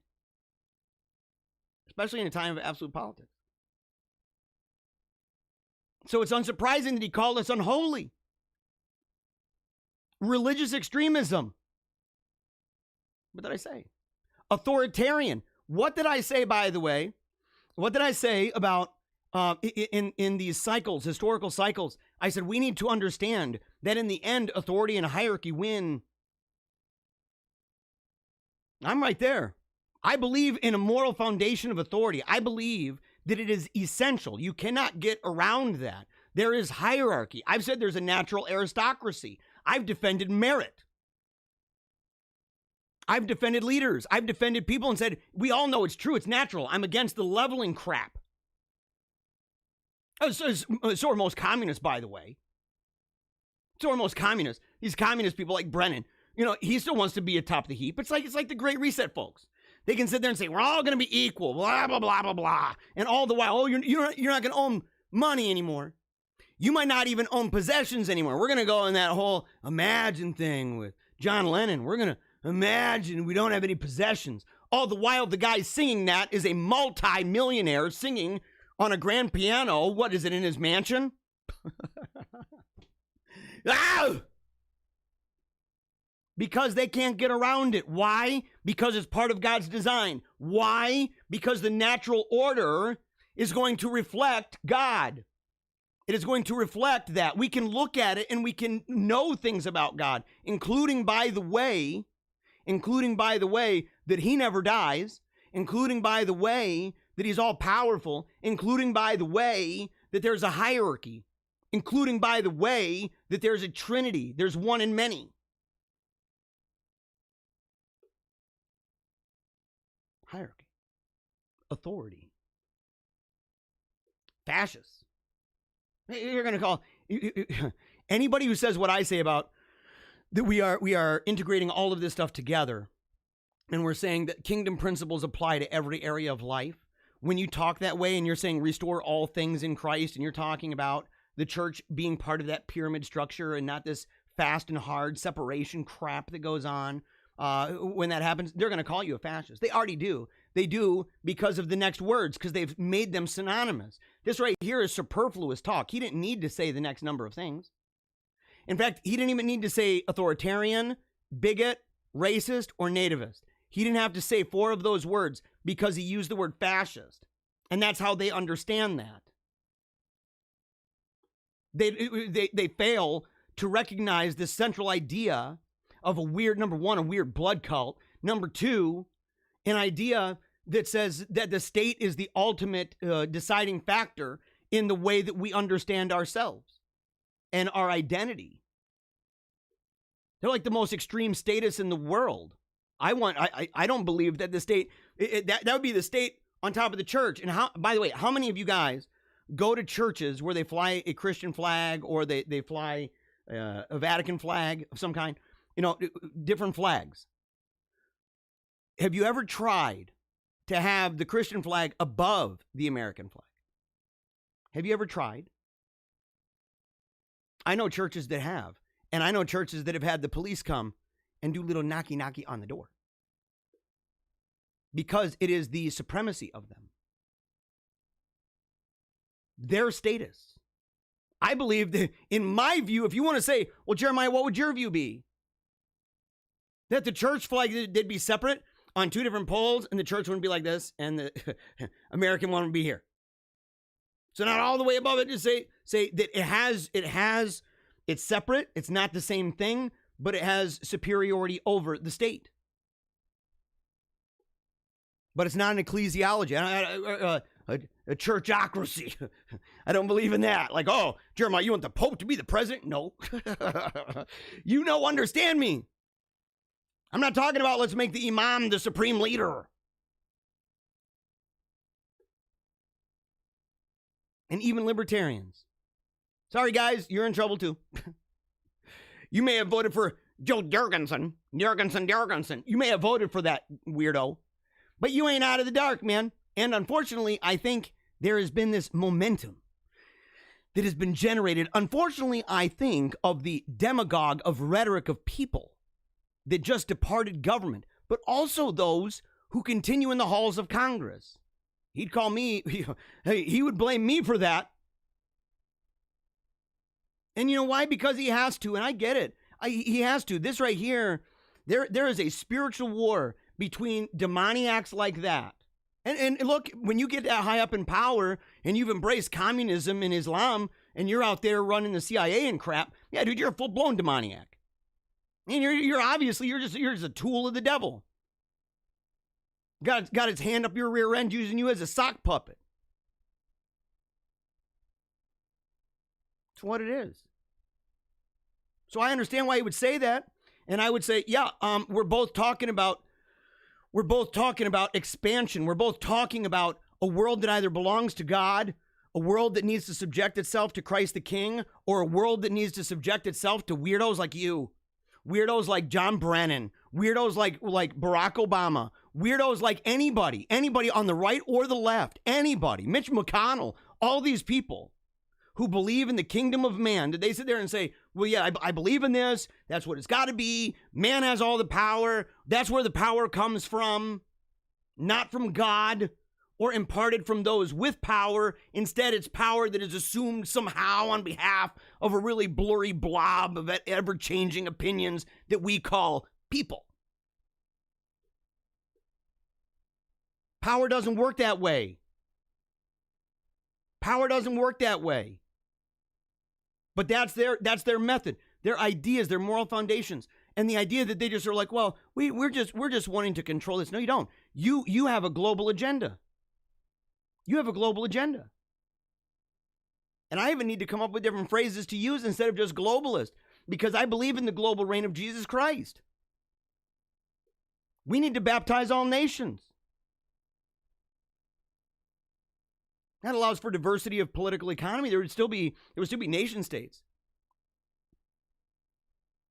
But you got to believe in something bigger than that. Otherwise, you've just expanded the idea of what's good to me is good to me, what's bad to me is bad to me, and you can't tell me otherwise crap to the level of a state or to the level of a nation. That argument will not work. It doesn't work now. We allow it to because we're still in that you ought to do it. You should, buddy. You should. Come on. I mean, come on. There ain't no more of that. Come on. No more. You must.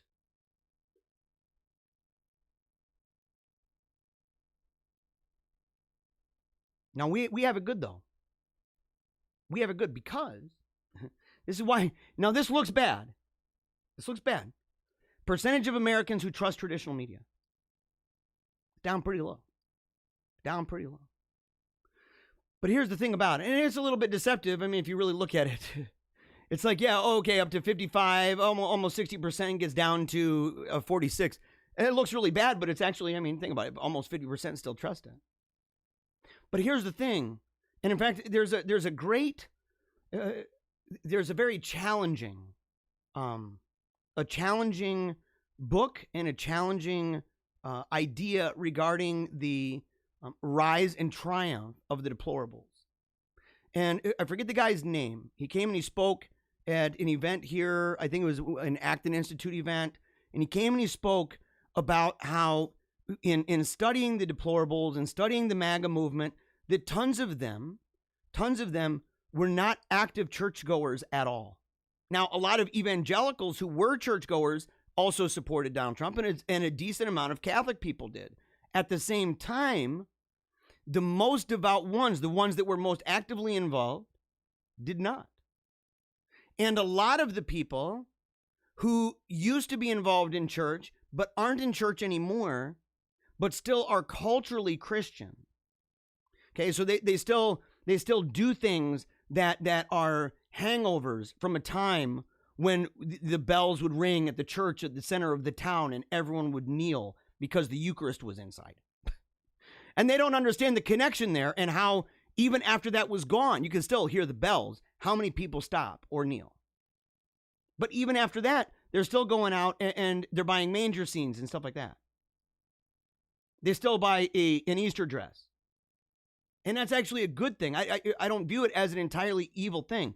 I say it's better for them to have the proximity to it and even the barest degree of respect, because that's in fact part of what is going to be inevitable when the kingdom is expanding and the kingdom is moving out. That's why you can have the advancement of the kingdom in the world by discipling and baptizing nations, and yet at the same time having few being the number who are saved. It's how. It doesn't make it bad. In fact, it's much better. But this is a good point here because, and the point made by that scholar is to say that people don't trust institutions, not just traditional media, but also any other traditional institution. Congress, look at the approval rating of Congress. Look at the approval rating of practically any institution in the world. The trust in it has gone down. The trust in it has gone down. But that's actually a benefit to folks like us. And we should know, it's obvious that the trust in those institutions has gone down because we're seeing the advancement, this zero sum. We're seeing the advancement of the wickedness, the darkness. And from a lot of the church people themselves, the hypocrisy of the church people themselves. So you sit there and you go, okay, so Jeremiah, what's your point? My point is, we are at a marvelous place because as we are emerging and marching forward with the power of God pumping through our veins and ideas, because we've got the blueprint before us with scripture and with tradition, that when we move forward with this project and do this, and we're building up institutions, that as we do it, we're at a great place because, number one, we're rivals to the ones that they don't trust. And number two, it gives us a great opportunity to show that we have what it takes to not fall prey to the same thing. We've learned a lesson. And we're not somebody who says, well, I made a bunch of mistakes and I'm coming here to learn a lesson. We're saying, no, we learned a lesson from the people that made a mistake. We didn't do that. We didn't fall prey to those things. We condemned them. We hated it. We hated the scandal. We hated the sin. We hated the idea that people would say, I still believe in the Bible and I still believe in sin, but they couldn't look at people in the face and tell them they had to change. They simply refused anymore to talk about hell. And so what ends up happening? What's the old phrase? They used to talk about hell from the pulpit, you had heaven in the home. You start talking about heaven from the pulpit, you got hell in the home. And lo and behold, guess what? It's true. It's true. But not now for me and you. And we can sit there and position ourselves with integrity, not as a mere posture. Posture is important. We have to posture ourselves toward these institutions. I've already done it. I'm at the front lines. I joke around about it and say I'm on the front lines of everything. Right now, I am. I'm feeling the heat. I am. I'm glad to have you guys with me. I'm glad that we are together. And I'm glad that the Lord is the leader of this pack because he's able to watch out for us. It doesn't mean we're not going to have battles. It doesn't mean that we're going to win every battle. But the victory is his. And we are victorious. We're more than conquerors, aren't we? So we can posture ourselves in a way that has to be done. And yet at the same time, to resolve right now and say, I'm learning from history. I'm learning from it. I want to see not only what people have done that's good, but I want to see the stuff that people have done that got them in trouble and got everybody else in trouble and resulted in this. And I want to resolve right now that I learn from both. And that it makes it a core objective and that we have measures in place to keep people accountable. Who was it? Was it Billy Graham? Who was it that everywhere they went when they spoke, they would have somebody in the room like with them, like when they went and did speeches and stuff, they had a accountability guy. Mike Pence, in many ways, is a treacherous turncoat. On the other hand, he does some good things. I can look at people who I may think are deserving of some serious hellfire. At the same time, to recognize some of the good qualities that they have. And one of the good qualities that he has is saying, I'm not allowing a bunch of ladies in the room with me when no one's around. That was good. I remember people making fun of him for that. And I'm like, dude, I bet his wife is grateful. I bet his wife is grateful.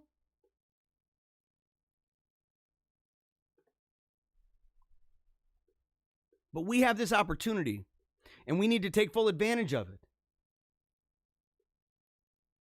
Because if the rule that we followed brought us to this, of what use was the rule? That's why I've said, and people can be grumpy at me all day long, and because I apply this idea not just to politics and religion, but also to fashion and fads, to entertainment, to food, to ideas like that, to say we need to learn from this. If that rule or the exception to the rule has led to this place, this lamentable, sinful place, then what was the use of the rule?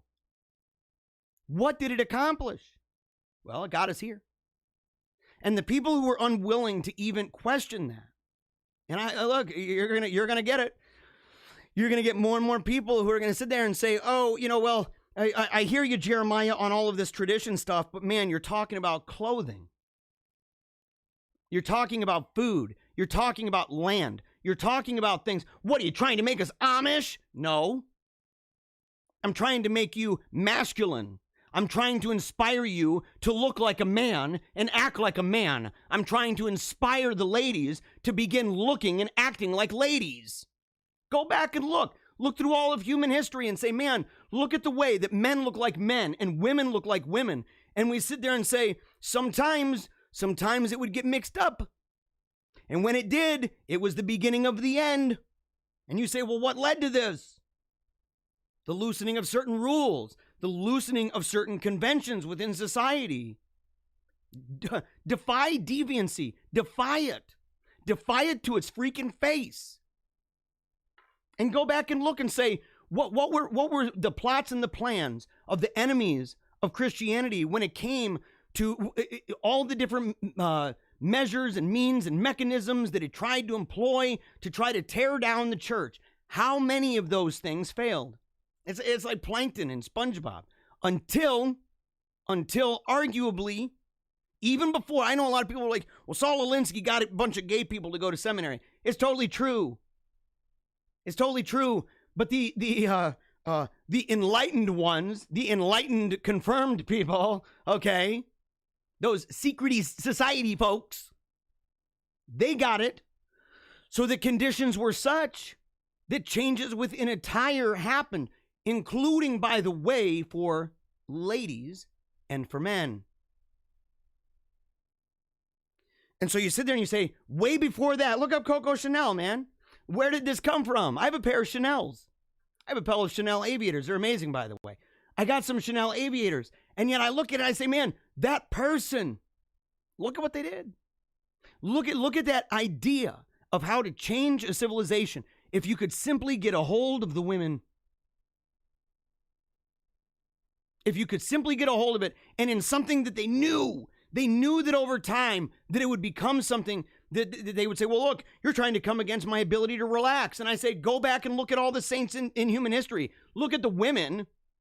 Look at the women who weren't out there aborting the daylights out of their kids.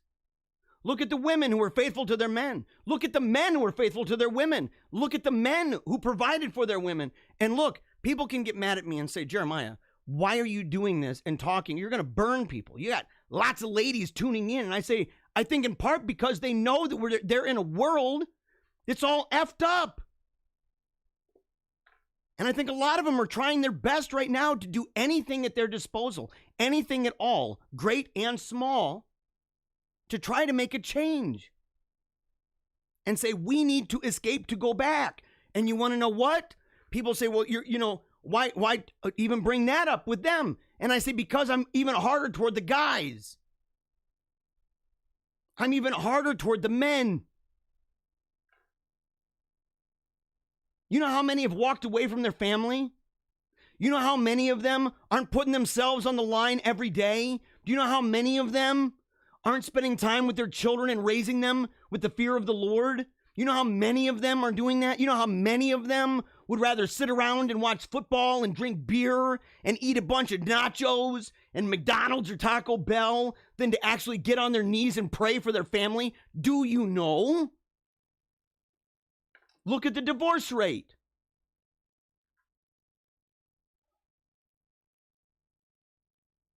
Uncanny. So it ain't going after one. You got to sit there and say, this is what people can do. We got to go back. We got to figure out, if we followed an idea that said everybody has somehow a God-given right to believe whatever they want to believe. And somehow you have that right, but you don't have that right when you go to the throne. You can't sit there and say, Lord, I have the right. You gave me the right. You gave me the right to sin. You gave me the right to be a raging heretic. You gave me the right to do that. And this and that. And say, man, well, there are certain things we at least need to look at, guys. Am I right? And again, if you disagree with me, you better have something good. Because I at least am providing something. I'm saying, here's a model to move forward. Here's a way that we can change the behaviors that we have. Right now, we can change it. We can change it in a way that makes it. Oh, yeah, to get rid of crap like this. Boom! Today, Botswana decriminalized homosexuality. Charlie Kirk. President Trump's global push to decriminalize homosexuality is achieving results across the world.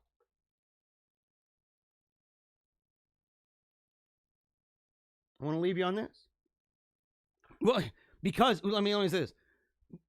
If we look at the way that the world is working and we see that the models have failed, we need to be able to create a vision and a story and a narrative within people's minds that says this is not only achievable, but it is an absolute must. It's realistic. People say, how can you say that Christendom 2.0 is realistic? You're going to have all of this kickback because I don't believe it's an absolute thing. I don't believe that I've got all the magical answers. I don't have this, mystical Cracker Jacks box that I'm reaching and pulling out something that's like, oh, look at all the answers. I don't have some pinata. Okay, there it is. But I have a guide. I have revelation, scripture, tradition. And I use these as my guide, as a way to look at a blueprint and see what worked and what didn't, to see the plots and the schemes of the wicked ones, and to try to make arguments. Maybe my arguments for certain things are insufficient. I wouldn't be surprised. I'd accept that. But if somebody says, well, I don't like your arguments, it's good just the way it is, we shouldn't worry about that, then you know what? You better make a really compelling argument for that. Because I can at least make a historically compelling argument for the alternative. You can't beat something with nothing. You got to have a vision. Psalm 2, 1 through 5. Why do the heathen rage and the people imagine a vain thing? The kings of the earth set themselves, and the rulers take counsel together against the Lord and against his anointed, saying, let us break their bands asunder and cast away their cords from us. He that sitteth in the heavens shall laugh, and the Lord shall have them in derision. Then shall he speak unto them in his wrath, and vex them in his sore displeasure. I want you to ask yourself, how many things do we do in this world, even, as believers? How many things do we do where, if we're honest about it and we really think about it, and we think about the whole history of the church, and we think about all the people and the heroes in the Bible and the saints that have given their lives and all of the ideas regarding sin or scandal or any of this other stuff, immorality, that when we come to an age that we are right now, where the milieu of this of the age is such that it's lended credibility to the idea that what's good to you is good to you and good to me is good to me, and we can't tell each other otherwise. In that world, how many things do we do that we take for granted that we've never actually even thought about, to be honest? And that if we hear it from somebody, even somebody we like, our reaction is knee-jerk. We just, right away, we don't want to hear it. And is it because, in some ways, that sinful nature within us, maybe we didn't even think it through very well. It's just one of those things that we never really processed in our head. And now we have. That we respond to this by saying, let us break their bands asunder and cast away their cords from us.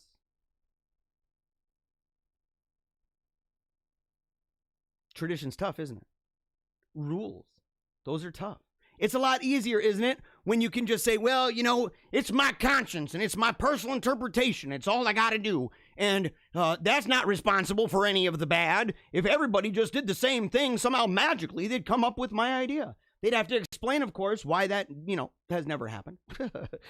why it won't. It hasn't and it won't. You can pray all day long. You know how many people are praying on their knees trying to get the right interpretation of the Bible? If you start with that,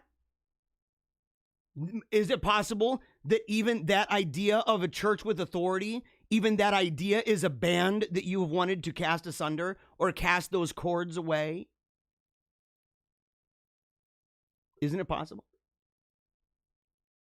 And isn't it possible that right now, as our world is rocking and reeling in a cesspool of satanic crap, that maybe him who sits on the throne in heaven is laughing and holding us in derision? You get what you get. But we need to accept this too, that no matter where we are, behold, I give unto you power to tread on serpents and scorpions, and over all the power of the enemy, and nothing shall by any means hurt you.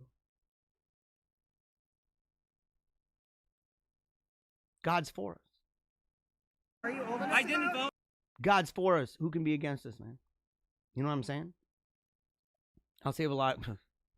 I'm giving you little hints about what to do, about what we got going on tomorrow. I'll end with these. 2 more. Or maybe it's more than that. Okay, for one, right here, Lord, speak to me.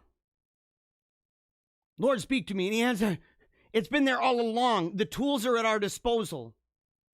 The tools have been there for a very long time. Scripture, tradition, natural law.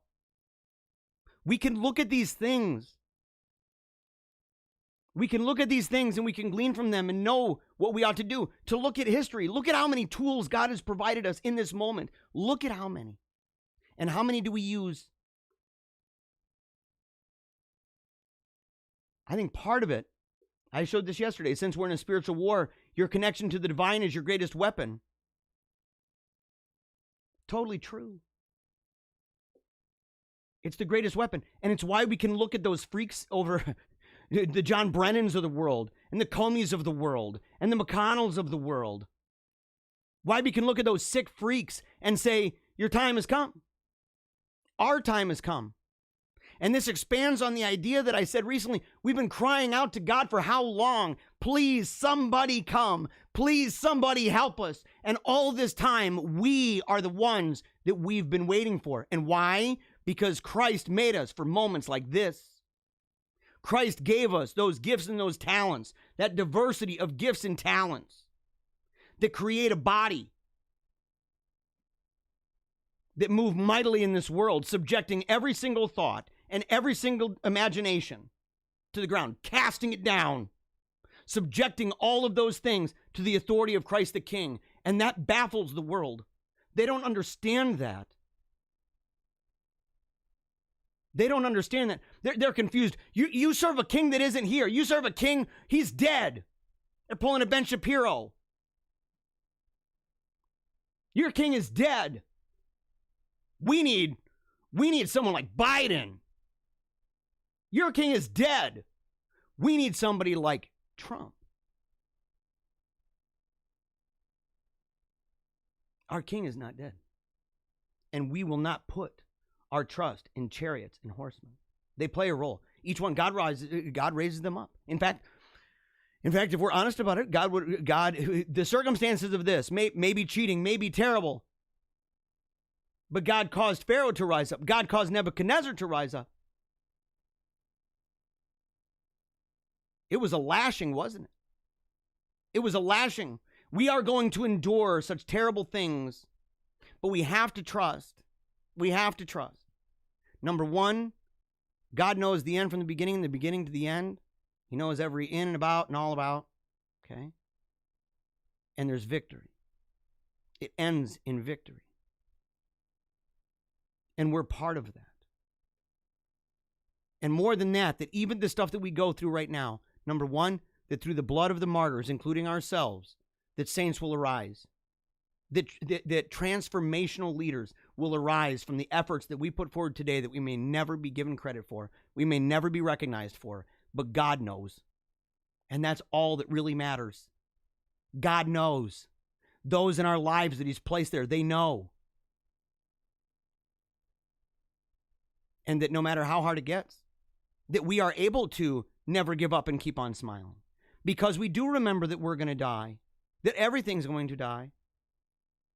And not only that, but that no matter how rough it gets, it's not some malicious thing. It's instructive. It's discipline, because we're children that God loves. So I encourage people, look, you want to start at something small. You want to start, you want to ease into this kind of thing, sit there and say, well, what is it that you should do? How long do you pray every day? If you're honest, do you separate yourself and go somewhere? Do you in your room? I really struggle with that. I do little prayers, but to sit there and actually separate some time and to maybe start the day this way, to literally get on knees and start your day with this, to end your night with that. I've been praying. I bet we do 5 days a week. So we might miss a couple days depending on what's going on, and I'm not disciplined enough, but we've been ending the day with prayer as a family. And of course we pray as a family with food and things like that. I mean, that's an obvious thing. But I don't begin every day with prayer all the time. That's something easy to do, isn't it? I mean, if we really think about it, it's kind of like I make a joke and say, well, if you want to support the show at $5 a month to become a member, stop buying one latte or one thing that costs $5. One thing in your life that doesn't cost $5, just switch it over. Say, I'm going to sacrifice that one thing. And I see how easy that is. How easy would it be if for 15 minutes you turned off SpongeBob and prayed?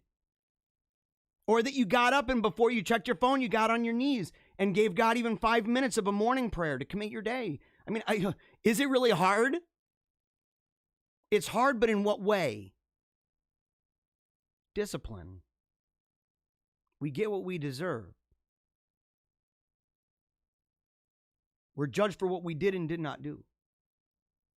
And so I encourage you, and I'm encouraging myself. Look, none of this, by the way, every time I come and I say something, I hope you even see within me this idea that I'm trying to excel. I want to be somebody that is a standard. I don't want to be a guy who's a fat, lazy slob. I want to be somebody that's got books and libraries all over the place. I don't want to be spamming the universe with a bunch of gobbledygook every day. I want to know that the things that I do are going to benefit my kids and my family and my church, my nation, my friends, my family, even my enemies, that no matter what it is, I want that too. And so sometimes people might be like, this guy's really preachy. I'm preaching to myself. That's all I can see. I don't see any of you. I don't see any of you except for maybe in my mind's eye or if we're watching the Wolfpack song. But the truth is I'm looking into a freaking corner in my basement. I see myself. If you see my head ever do this, I can see myself on the screen.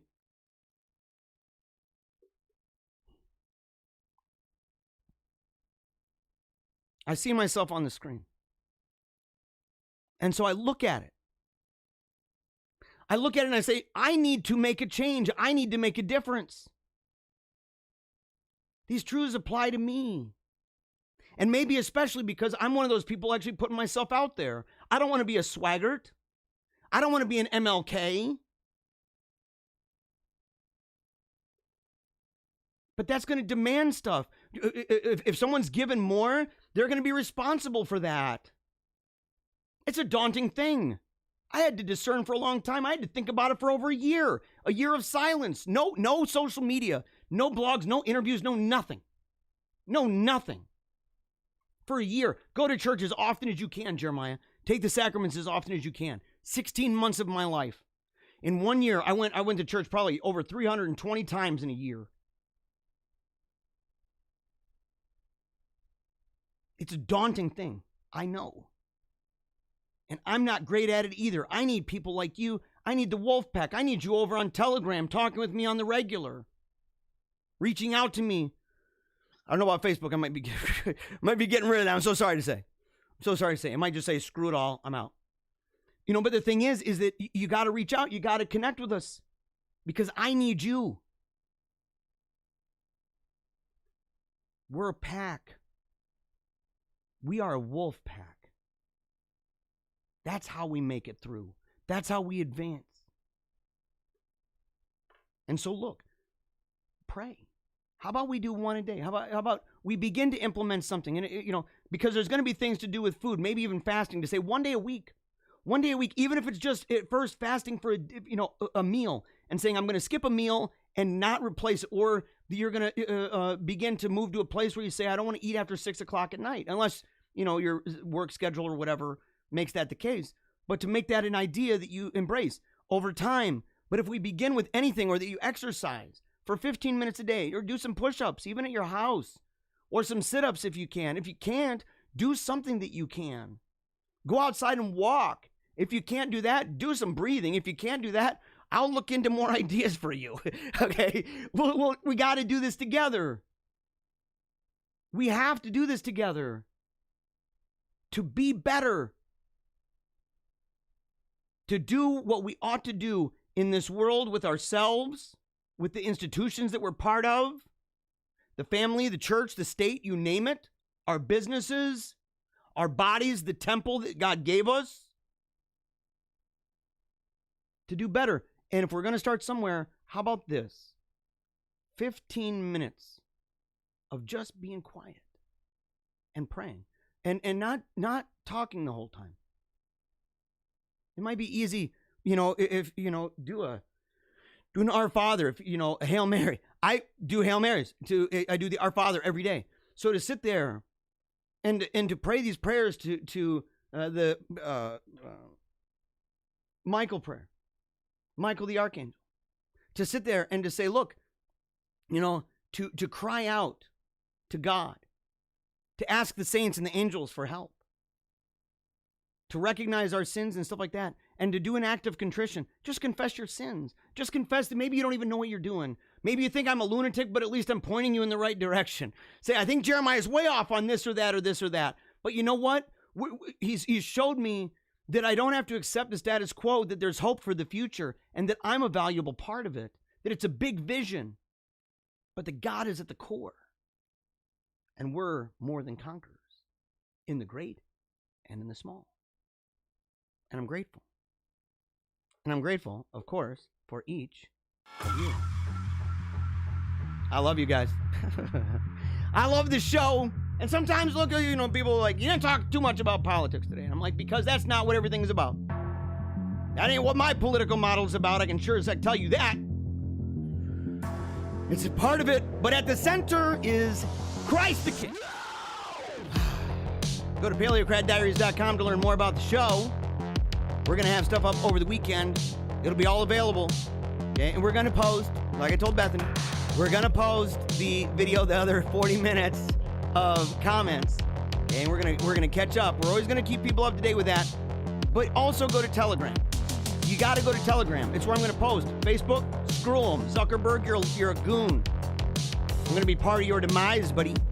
Part of your demise. Come at me. So the thing is, you want to get involved in interviews. I got a guy who wants to interview me. I'm going to set that up, and I'll let you know when that happens. Interviews, if you want me to speak at your church or school, any other inquiry, paleocratdiaries@gmail.com. And until next time, I love you guys. Okay, take a knee for Jesus. Never give up. Keep on smiling. And memento mori.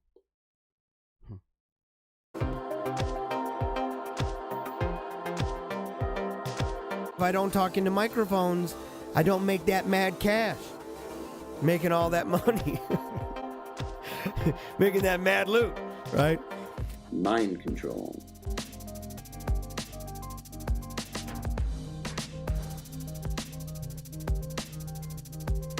So we see the minority elite imposing their ideology on an unwilling and resentful populace. This causes a backlash. People get ticked off. The left is working long and hard to make us feel as if we've done something wrong. Worse yet, that we are the problem.